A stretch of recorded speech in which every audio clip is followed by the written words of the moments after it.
Au sommaire de cette édition, le géant international du paiement et des transactions bancaires Visa et Finel, la Mésofinance dédiée aux femmes ont signé un accord. Un mariage en vue de proposer aux femmes entrepreneurs de Côte d'Ivoire des services de paiement plus accessibles, sécurisés et digitalisés. Également dans ce journal, le ministère de l'Agriculture a récemment organisé une remise de chèques à 110 acteurs et procédé au lancement d'un projet de renforcement de leurs capacités. Une action qui s'inscrit dans le cadre du projet de développement des chaînes de valeur vivrières. Toujours dans ce journal, le 6 août prochain, la communauté raïlienne va célébrer son nouvel an. En Côte d'Ivoire, la date sera célébrée officiellement à la Rivera Palmeraie, au siège national du mouvement à Abidjan. Il sonne l'heure du journal sur Business 24 Africa. Merci de nous rejoindre pour la grande édition de l'actualité. Nous ouvrons ce journal avec une page autonomisation de la femme. Le géant international du paiement et des transactions bancaires Visa et Finel, la Mésofinance dédiée aux femmes, ont signé le mercredi 3 août 2023 un accord de partenariat. C'est une convention en vue de proposer des produits et services innovants aux femmes entrepreneurs à travers des services de paiement plus accessibles, sécurisés et digitalisés. Walter Kofi et Tima Traoré pour plus de détails. Des femmes entrepreneurs plus fortes, capables de se positionner sur un marché concurrentiel, c'est le pari que vient de prendre la Mésofinance Finel et le leader mondial des solutions de paiement, Visa. Les deux institutions ont signé un accord de partenariat visant à offrir aux femmes entrepreneurs de Côte d'Ivoire des outils capables de faire accroître leurs compétences managériales. Elles devraient à l'issue de cette union bénéficier de services financiers et digitaux ainsi que d'une formation sur le numérique pouvant développer leurs activités. Notre objectif à travers ce partenariat, c'est surtout d'apporter des solutions aux femmes entrepreneurs, déjà pour qu'elles puissent accéder au système financier par l'inclusion financière, mais aussi bénéficier de formations d'éducation financière qui leur permettrait de pouvoir mieux accéder au financement. Dans une autre mesure, aujourd'hui, nous sommes dans un monde de plus en plus globalisé et interconnecté. Il est donc important d'apporter des solutions à ces femmes-là, de sorte à ce qu'elles puissent mettre à disposition leurs produits sur un marché plus large qui est le monde digital. Pour le représentant de Visa, les services financiers digitaux représentent un passeport de commerce international pour ces femmes entrepreneurs. Pour lui, ce partenariat est une occasion pour inciter davantage la jeune féminine à l'utilisation du numérique. Alors, c'est sur différentes thématiques. Il y a la question de comment est-ce que les femmes arrivent à rentrer dans l'économie digitale. Et pour ça, elles ont besoin d'outils, des outils modernes. Donc avec Finel, nous leur proposons des outils digitaux, une carte pour pouvoir faire des paiements, mais aussi des plateformes pour pouvoir recevoir de l'argent. Le plus important, c'est que ces femmes vont jouer un rôle moteur pour s'assurer que la chaîne de valeur puisse, au fait, se digitaliser. Parce qu'elles ont des fournisseurs, elles ont des clients qui doivent adopter, au fait, ce changement pour que nous puissions avoir un écosystème qui est plus fort de manière digitale. Il faut dire que j'achète des ordinateurs en gros et puis je refonds. Et il faut dire que c'est une très bonne initiative venant de Finel. Et il faut dire que ça permet la carte Visa nous permet de gagner en temps et puis ça garantit la sécurité. Parce que quelqu'un qui se déplace d'un point à un autre avec de l'argent, il y a beaucoup de risques. Finel, filiale du groupe Cofina, est une mésofinance dédiée aux femmes entrepreneurs. L'entreprise propose des solutions de financement sur mesure pour les femmes et adopte des solutions mieux adaptées aux réalités de l'entrepreneuriat en Afrique. Je vous l'annonçais en titre, le secteur vivrier en Côte d'Ivoire est confronté à d'énormes problèmes, notamment le manque de formation et l'accès au financement. Pour pallier ces problèmes, le ministère de l'Agriculture a organisé à Grand-Bassam le mardi dernier une cérémonie de remise de chèques à 110 acteurs. La cérémonie a été doublée du lancement d'un projet de renforcement de leurs capacités. Une action qui s'inscrit dans le cadre du projet de développement des chaînes de valeur vivrières soutenu par la Banque mondiale. Le commentaire de Konena Nourgo. Plus de 5 milliards de francs CFA en chèques répartis entre 110 acteurs du secteur vivrier, dont 41 femmes et 50 jeunes. C'est le début de la réponse du gouvernement ivoirien au problème de financement dans ce secteur clé de l'agriculture. Ces chèques remis ce mardi 1er août 2023 permettront ainsi aux bénéficiaires de mettre en œuvre leurs sous-projets innovants, structurants et transformationnels dans le secteur du vivrier. Et ce, grâce au fonds de subvention partagé du projet de développement des chaînes de valeur vivrières. Bien qu'important en termes d'acteurs y exerçant et surtout avec une forte présence de femmes, le sous-secteur vivrier souffre de professionnalisme et de plusieurs autres contraintes majeures, dont l'accès au financement. Ces 110 bénéficiaires, constituant ainsi la première cohorte, seront formés sur de nouvelles techniques culturelles en vue de développer le secteur vivrier. Je bénéficie aujourd'hui d'un projet du PDC2V dans le cadre du renforcement de la chaîne des valeurs en Côte d'Ivoire. Là, mon projet s'articule autour de la pisciculture.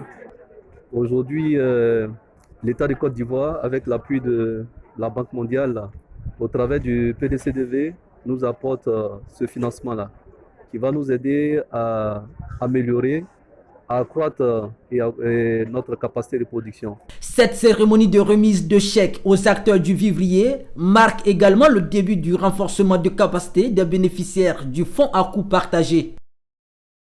Parlons de commerce extérieur à présent.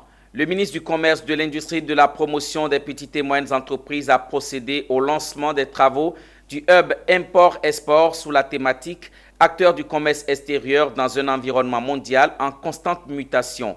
Cet événement d'envergure a rassemblé les acteurs clés du secteur pour aligner les offres de formation sur les besoins spécifiques des entreprises exportatrices. Walter Kofi. Août 2023 marque un tournant majeur dans le commerce international en Côte d'Ivoire avec la tenue de la première édition du Hub de l'import-export, un événement qui a mobilisé des entreprises exportatrices et des partenaires commerciaux du pays. L'objectif principal de cette initiative est de créer une plateforme de connaissances et de pratiques pour favoriser le développement du commerce international en Côte d'Ivoire.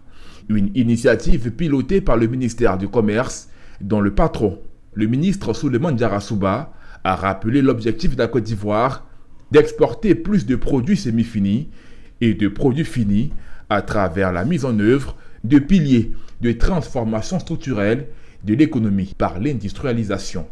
Au niveau du commerce extérieur, j'ai parlé de l'administration, le port, la douane, le ministère du Commerce et toutes ces structures sous tutelle. Mais au niveau du secteur privé, il y a les opérateurs économiques eux-mêmes, tous ceux qui interviennent dans le secteur du transit, de la logistique, tous ceux qui interviennent dans le secteur de la qualité. Tout à l'heure, on a vu les firmes institutionnelles, etc. Donc, il y a une multitude d'acteurs qui interviennent dans le commerce extérieur. Je ne peux pas oublier les banquiers qui sont essentiels dans le soutien à la promotion du commerce extérieur. Pour un opérateur économique, quand il discute avec un opérateur économique nigérian ou bien indien, lorsqu'on parle de l'aide de crédit, lorsqu'on parle des incoterms, lorsqu'on parle de certaines subtilités, il doit être une personne avertie. Donc cela demande de la formation et du renforcement des capacités. Le ministre a ajouté que cette dynamique contribue au développement du commerce extérieur et de promouvoir le label Made in Côte d'Ivoire. Il a insisté sur le renforcement de la synergie entre l'administration et les acteurs du secteur privé intervenant dans les opérations d'exportation et d'importation. Au niveau du commerce extérieur, plusieurs réformes ambitieuses ont été entreprises en vue d'améliorer la qualité et d'augmenter nos échanges commerciaux et promouvoir le Made in Côte d'Ivoire. Le Made in Côte d'Ivoire, et cela a été rappelé, raison pour laquelle nous menons toutes les diligences pour que les Ivoiriens puissent manifester une fierté. Rappelons que le panel du Hub Import-Export vient répondre aux besoins de renforcement des capacités des acteurs nationaux de l'écosystème du commerce extérieur. Des panels et autres sessions ont été organisées sur 4 jours pour des partages de connaissances et d'expertise avec notamment des jeunes entrepreneurs. La communauté raélienne Nous sommes en religion célèbre son nouvel an tous les 6 août de chaque année. En Côte d'Ivoire, la date sera célébrée officiellement à la Rivera Palmeraie. L'annonce a été faite jeudi à l'occasion d'une conférence de presse tenue au siège national du mouvement à Abidjan. Issa Badini et Doumbia Ayouba pour le compte-rendu d'une conférence de presse qui aura donné plus qu'une information. Sur la table de séance, en ce début d'après-midi de ce jeudi 3 août, les guides prêtres Yapi Christophe et Alain-Claude Bonny, sous les regards vigilants de la guide nationale des Raéliens. Face à la presse, plusieurs dates, plusieurs informations, avec un dénominateur commun, les festivités du Nouvel An raélien. Nous, ce qu'on fait, c'est une fête. C'est une fête, c'est notre nouvelle année. Et donc, chaque nouvelle année, c'est un moment d'espoir, un moment de changement qui se passe. Et donc, nous, en tant que Raéliens, nous allons essayer de fêter ça. On va danser, on va s'amuser, on va manger. Et on invite toute la population, en tout cas, à venir nous rejoindre et à venir participer à ces festivités-là. Les réveillons du 5 et la fête qui s'en suivra les 6, mais bien plus. À cette conférence de presse, il est aussi annoncé les séminaires religieux, encore appelé Université du Bonheur, et la Convention internationale à venir. Au-delà du 6, nous avons un séminaire raélien qui se tient chaque année dans différents endroits. Cette année, il y aura 3 sites. Il y a le site à Bobo-Dioulasso, au Burkina Faso, dans la période du 13 au 26 août. Il y a le site du Congo, à Brazzaville, à Niga précisément. Il y a un autre site en Côte d'Ivoire ici, près des Ndianois, qu'on a baptisé le Kibbutz, où il y aura également le séminaire raélien annuel, dans la période du 13 au 26 août. Voilà un peu ce qui va meubler nos activités futures. Je voulais préciser qu'il y a aussi une activité très importante qui aura lieu au Japon, à Okinawa, dans la période du 13 décembre de cette année-là même. Cette activité va marquer la convention du mouvement raélien international. Cette convention sera l'occasion pour tous les Raéliens du monde de pouvoir faire le bilan de nos activités, de notre mission qui a été confiée au premier responsable Raël. Fondé en 1973 par le Français Claude Vorilon dit Raël, les Raéliens s'identifient à 9 principes cardinaux dont la responsabilité, l'amour, la non-violence ou encore le partage. Les messages principaux de ces festivités du Nouvel An raélien qui coïncident également avec les cinquantenaires du mouvement, selon les conférenciers, c'est la nécessité de sauvegarder la paix dans le monde. Quant à la doctrine selon Raël, elle est basée sur la parole des extraterrestres qui voudraient que toute vie sur Terre ait été créée par un autre être venu d'ailleurs, mais pas un Dieu. Présent en Côte d'Ivoire depuis 1982, le mouvement revendique 50 000 adeptes. L'un des rêves de la religion chère à Raël, la construction d'une ambassade pour recevoir les prophètes. À présent, un fait économique marquant le mois dernier. Cash Deal, une filiale du groupe Cofina spécialisée dans la vente à Réméré, a changé de local. Anciennement située aux 2 plateaux sur le boulevard des Martyrs, la nouvelle entreprise est située toujours dans le même quartier, mais cette fois-ci non loin de l'église Sainte-Cécile. Des locaux plus spacieux à la hauteur des ambitions des responsables. Le reportage de Philippe Zabo. La vente à Réméré ou vente avec faculté de rachat pour véhicules et objets en or prend de l'ampleur à Abidjan. Cash Deal, une entreprise dont le business model s'y donne à fond.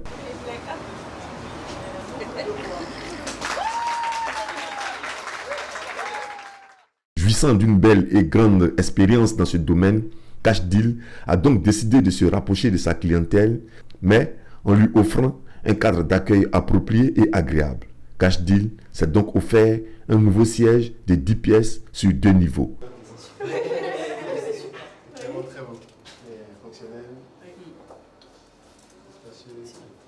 Aujourd'hui, comme je viens de le dire, c'est notre ouverture officielle. Nous avons une nouvelle agence qui est un peu plus grande, plus spacieuse et qui offre plus de discrétion à nos clients, car nous sommes dans la vente à réméré. Nous avons 2 grands produits qui sont le cash auto classique et le garde or. Le cash auto classique, c'est lorsque vous êtes dans un besoin urgent d'argent, vous venez avec votre véhicule que nous expertisons et en fonction de l'expertise et de la valeur de votre véhicule sur le marché, nous achetons votre véhicule à un certain montant. Et vous avez la faculté de venir le racheter sur 1, 2 ou 3 mois. Mais cela occasionnera des commissions de vente ou de rachat. Et c'est pareil aussi pour le garde d'or, mais contrairement au cash auto, c'est pour les bijoux en or. Cash Deal fait partie du groupe Cofina spécialisé en mésofinance. Le but premier de Cash Deal est de répondre aux urgences de trésorerie de ses clients dans les pays où il est présent, comme le Sénégal, la Guinée et le Mali. Direction la capitale politique de Côte d'Ivoire, prévue du 12 au 14 octobre 2023 à la Fondation Félix Houphouët-Boigny pour la recherche de la paix à Yamoussoukro. Le Festival international de mode et recyclage se tiendra sous le thème Mode et écologie. Une conférence de presse a récemment eu lieu à la préfecture de Yamoussoukro pour annoncer la 2e édition de cet événement. Suivez. Vu le succès de la première édition, le Festival de mode et de recyclage des déchets à l'initiative du président de l'organisation professionnelle du textile du département de Yamoussoukro a décidé de relancer la 2e édition. Une conférence de presse a été organisée pour annoncer l'édition 2023 en présence de la presse nationale et internationale, mais aussi de nombreux partenaires. La première édition était articulée autour de 3 temps forts, à savoir une exposition vente pour mettre en lumière le savoir-faire des acteurs de recyclage des déchets, un panel et un défilé de mode. Pour la 2e édition, plusieurs innovations sont prévues, à savoir un panel avec plusieurs sous-thèmes. Et cette année, on est allé plus loin. On a 4 sous-thèmes dans le panel. Le premier sous-thème, le recyclage des tissus et des plastiques. Le deuxième sous-thème, la valorisation des matériaux locaux. Le 3e sous-thème, nouvelles technologies écologiques.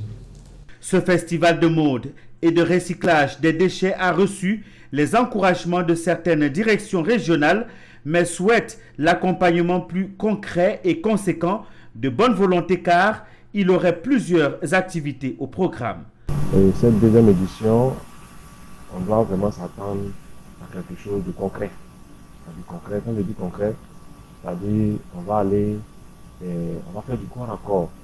La 2e édition du Festival de mode et de recyclage des déchets de Yamoussoukro est prévue du 12 au 14 octobre 2023 à la Fondation Félix Houphouët-Boigny.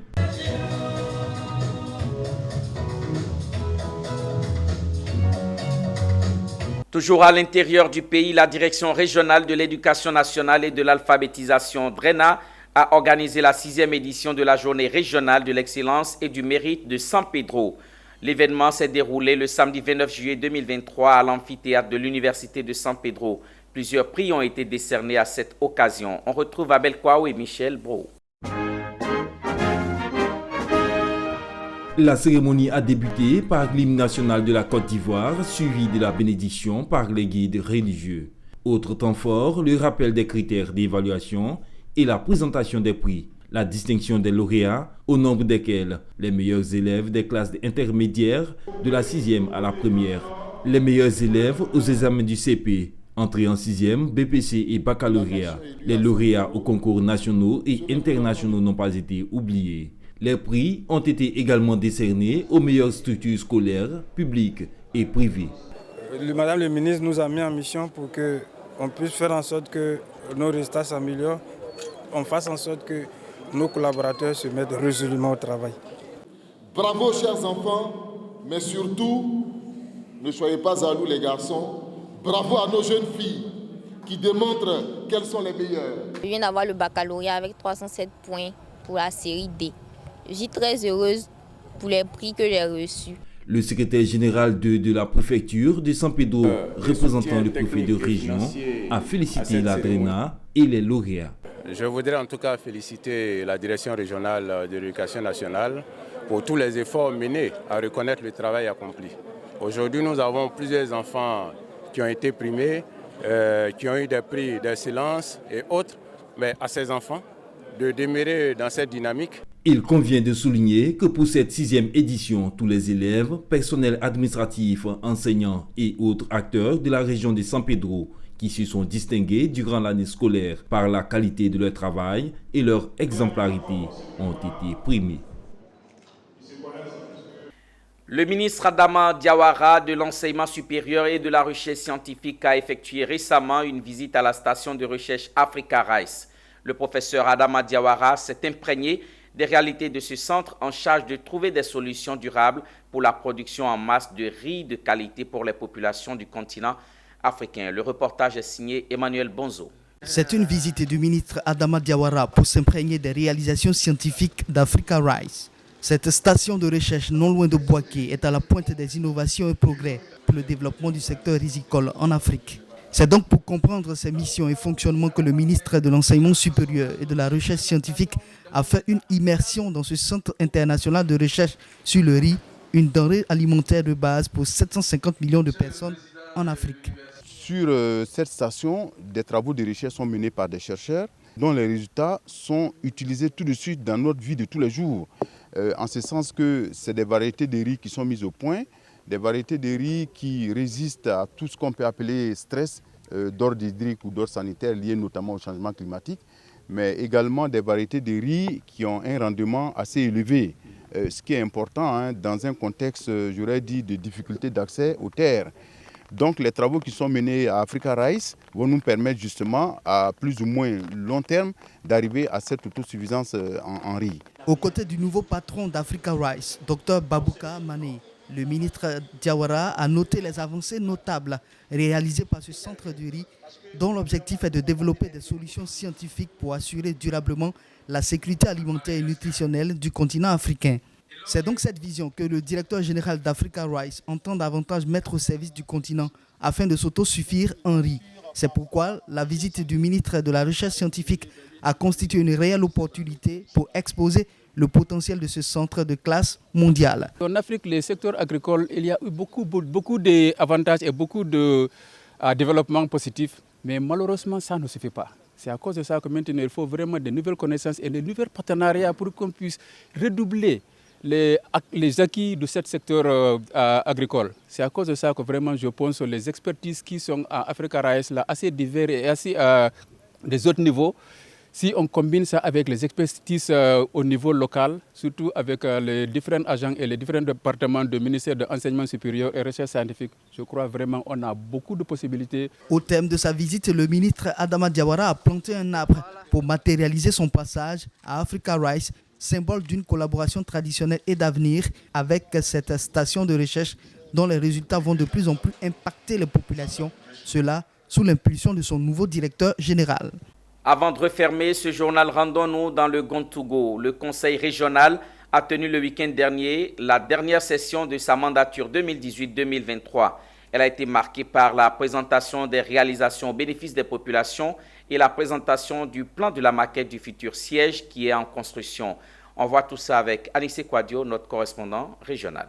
Dernière réunion de la mandature 2018-2023 du conseil régional, dirigé par Kosono Kwasi-Ignace, a présenté les acquis au bénéfice des populations, caractérisés par la construction de plusieurs infrastructures dans les secteurs de l'éducation, formation, la santé, l'hydraulique, la sécurité et la protection. Ces réalisations d'un montant de plus de 7 milliards de nos francs, présentés par vidéoconférence aux populations. Caractérisé par l'élaboration de 2 documents phares qui impacteront durablement le développement de notre région. Premièrement, le plan stratégique de développement PSD, réalisé grâce au financement du 2e CDD à travers le projet d'appui au développement économique des territoires ruraux, appelé ECOTER. Il s'agit également du schéma régional d'aménagement du territoire, financé entièrement sur le fonds propre de la région. Ce sont des documents de planification à moyen et long terme qui survivront aux équipes et qui permettront à notre région de connaître des lendemains meilleurs. Le ministre d'État Kobena Kwasi Adjoumani, président élu du Conseil, qui avait à ses côtés la ministre de la Famille et de l'Enfant, Nassedi Batori, juge le bilan du Conseil régional du Grand-Togo satisfaisant au vu de toutes ces réalisations. Le ministre a profité de cette deuxième session pour remettre la somme de 20 millions de francs CFA au préfet des régions en vue de soutenir les sinistrés de ces violentes tornades qui se sont abattues sur la ville de Bondoukou. Je voudrais rendre hommage au président du Conseil régional, toute l'équipe du Conseil régional. Vous faites partie de ce développement que nous venons de décliner. Occasion saisie par le préfet des régions d'inviter les différents acteurs aux futures élections municipales et régionales au bon ton pour des élections sans violence. Il faut y aller avec le bon ton. Vous dites ce que vous proposez aux populations dans le respect de tous les acteurs en compétition. Cette session fut l'occasion pour le président du Conseil régional du Grand-Togo, le vénérable sénateur Kosonou Kwasi Ignace, de présenter aux autorités et aux populations la maquette du futur siège du Conseil régional qui sortira de terre très bientôt pour le bonheur de tous. C'est tout pour ce journal. Merci de l'avoir suivi. On se retrouve dans les prochaines éditions, toujours sur Business 24 Africa, la télé utile. Au revoir.